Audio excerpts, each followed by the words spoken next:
여러분 안녕하세요. 경제적 자유를 추구하는 주식부자 주부입니다. 저와 함께 삼성전자 장기 투자로 행복한 노후를 만들어 가실 분은 구독과 좋아요를 눌러주시면 감사하겠습니다. 구독과 좋아요를 누르시면 100% 부자가 된다는 말씀을 드리고요. 불안한 노후 저와 함께 걱정 없이 날려보내시기 바랍니다. 이번 시간에는 TSMC 4분기 연속 사상 최대 매출 경신했다.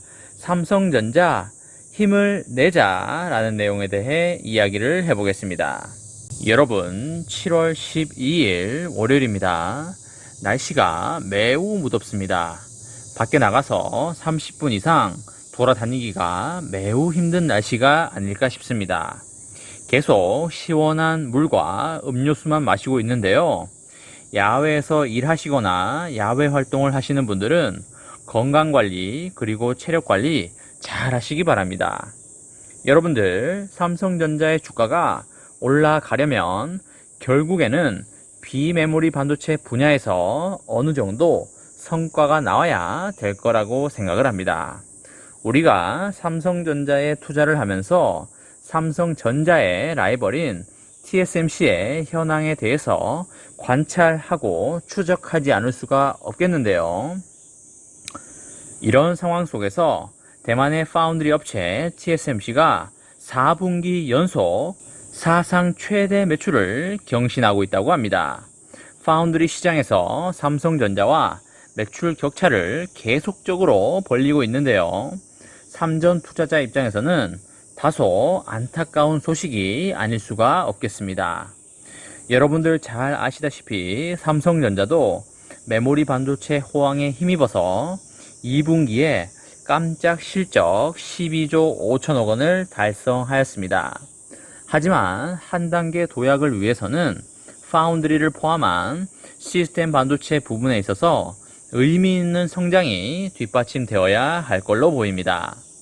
TSMC가 대규모 투자 계획을 발표도 했었고요. 애플, 인텔과 3나노 공정 생산 테스트에도 나서면서 1위 사업자의 지위를 확고히 하고 있는데요. 삼성전자도 첨단 공정 중심의 파운드리 증설이 필요해 보입니다. 대규모 인수합병의 투자 전략 제시도 시급해 보이고 있습니다. 올해 2분기에 TSMC는 전년의 같은 기간 대비해서 19.7%가 늘어난 15조 2천억 수준의 사상 최대 분기 매출을 기록했습니다. 특히 마지막 달인 6월에만 6조 700억 정도의 역대 월간 매출 기록을 세웠습니다. 파운드리 공급 부족이 지속되고 있는 데다 애플에 납품하는 모바일용 칩과 컴퓨터용 프로세서 반도체가 성수기를 맞았다고 합니다. 이로써 TSMC는 4분기 연속 역대 매출 기록을 새로 썼습니다. 파운드리 하나의 사업만으로 15조 원이 넘는 분기 매출 달성에 성공한 것입니다. 지난 1분기에는 영업이익률만 40%를 웃돌고 있는데요. 전 세계적인 반도체 공급 부족으로 파운드리 가격 인상이 불가피해지면서 TSMC의 분기 매출은 이미 2016년 말부터 2018년까지 슈퍼사이클 장기 호황 당시 수준을 뚫고 올라와 있습니다. 올해 2분기 삼성전자도 반도체 부문이 이끄는 깜짝 실적을 달성했는데요. 반도체 매출 21조 그리고 메모리 부분에서만 17조 정도의 매출을 올린 것으로 추정이 됩니다. 하지만 파운드리를 포함한 시스템 반도체 부문은 5조 원 내외로 그쳤습니다. 시스템 반도체만 보면 TSMC가 15조 그리고 삼성전자가 5조가 되겠습니다. 절대적인 매출의 규모만 비교하면 삼성전자가 TSMC를 앞서고 있지만 수익성을 나타내는 영업이익률과 파운드리 점유율 측면에서는 삼성전자가 뒤처지고 있습니다. 지난 1분기 기준으로 TSMC 영업이익률은 41.5%였고요.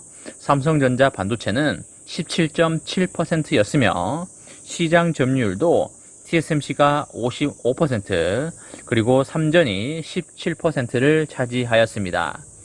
2분기에는 TSMC의 매출 급성장으로 점유율 격차가 확대될 수 있다는 예상이 나옵니다. 2분기 반도체 부문 선전으로 삼성전자가 어닝 서프라이즈를 달성했지만 주가가 뒷받침하지 못하는 것도 이 같은 이유가 아닐까 싶습니다. 업계에서는 메모리 반도체 선두 지위를 공고히 하고 있는 삼성이 의미 있는 실적 도약을 위해서는 메모리 반도체 선두 지위를 공고히 하고 있는 삼전이 의미 있는 실적 도약을 위해서는 파운드리 부문 성장이 반드시 필요해 보입니다. 삼성전자 전사의 매출은 2012년 이후에 8년째 200조 수준에 머물고 있는데요. 200조 원의 벽을 깨기 위해서는 반도체 부문이 실적 성장을 이끌어야 하고요. 그 중에서도 수익성과 점유율 확대의 여지가 남아있는 파운드리 부문이 주도적 역할을 해야 합니다. 이를 위해서 대규모 파운드리 투자 또는 시장을 뒤흔들 만한 인수합병이 절실한 상황이지만 여전히 삼성전자는 결단을 내리지 못하고 있습니다. 오너십 부재로 기회를 잃어버릴까 우려가 되고 있습니다. 최근의 반도체 슈퍼사이클은 엄밀히 말하면 파운드리 슈퍼사이클이며 메모리까지 포함하기에는 논란의 여지가 있고요. 삼성전자가 기업 가치를 높이기 위해서는 M&A나 사업 조직 재편 등으로 성장과 변화의 가능성을 보여줘야 합니다. 향후에 글로벌 파운드리 시장의 주도권 다툼은 3나노 이하 첨단 공정에서 판가름 날 전망인데요. 전 세계 시장에서 5나노 이하의 파운드리 생산이 가능한 업체는 삼성전자와 TSMC 단 두 곳뿐입니다. 최근에 두 회사 모두 내년에 3나노 제품 양산을 목표로 기술 확보에 속도를 내고 있는데요. 누가 먼저 양산에 성공할지가 매우 주목이 됩니다. TSMC가 애플, 인텔과 함께 3나노 제품 테스트를 시작을 했다면서 내년 하반기 양산에 돌입할 것이라고 보도를 했는데요. TSMC가 주요 고객사와 3나노 반도체 샘플 테스트를 먼저 시작한 만큼 업계에서는 TSMC가 한 발 앞서가고 있지 않나 이렇게 생각이 듭니다. 이런 것 때문에 삼성전자는 게이트 올 어라운드 GAA 구조의 3나노 공정 기술로 반격에 나서고 있는데요. GAA 공정을 도입하면 기존보다 전력 효율을 높이고 전류의 흐름도 보다 세밀하게 제어할 수가 있습니다. 지난달에 미국 반도체 설계 자동화 업체인 시놉시스는 삼성전자와 GAA 기반 3나노 공정 테이프아웃에 성공했다고 밝혔습니다. 테이프아웃은 공정 개발을 마치고 제조사에 설계도를 넘기는 단계로 이후 검증 단계를 거쳐 시험 생산에 들어가게 됩니다. 이번 시간에는 TSMC 4분기 연속 사상 최대 매출 경신했다. 삼성전자 힘을 내자 라는 내용으로 이야기를 해보았습니다. 저와 함께 삼성전자 장기 투자로 행복한 미래를 만들어 가실 분은 구독과 좋아요를 눌러주시면 감사하겠습니다. 저와 함께 하시면 100% 희망찬 노후가 기다리고 있다는 말씀을 드리고요. 불안한 노후 저와 함께 걱정 없이 저 멀리 날려버리시기 바랍니다. 이번 영상은 여기까지 하겠습니다. 시청해주셔서 감사합니다.